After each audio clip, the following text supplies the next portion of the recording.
ဒီနေ့ပဇွန်တုပ်စီပြန်ဟင်းလေးချက်ပါမယ်အရင်ဆုံးကြက်သွန်ဖြူနီနဲ့ဂျင်းတို့ကိုပပလေးလီထားလိုက်ပါမယ်ညီမကတော့ရေချိုပဇွန်တုပ်ကိုတေချာလေးတက်ဆင်ထားလိုက်ပါတယ်ပြီးတော့အရသာအတွက်စနွင်းကြက်သားမုတ်စားတို့ကိုထည့်ပြီးတော့ပဇွန်တုပ်ကိုတေချာလေးနေပေးပါမယ်ညွန့်နှုတ်နေတဲ့အခါမှာခေါင်းလေးတွေမပြုတ်သွားဖို့အတွက်တကောင်ချင်းတေချာလေးကင်ပြီးနေပေးတာရယ်နော်ပဇွန်ကိုခြေလက်တွေတေချာညက်ပြီးတော့ကြိုးရိုးနဲ့ခေါင်းမှာရှိတဲ့အညစ်အကြေးတွေကိုတေချာလေးတက်ဆင်ထားပါတယ်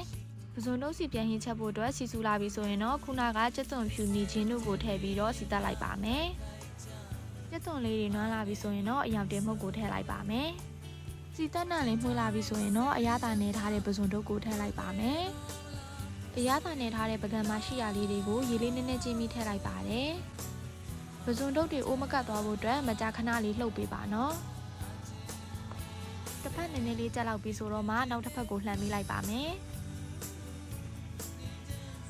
ပြီးရင်တော့ရေလေးနည်းနည်းထည့်ပြီးတော့တဲထားလိုက်ပါမယ်နော်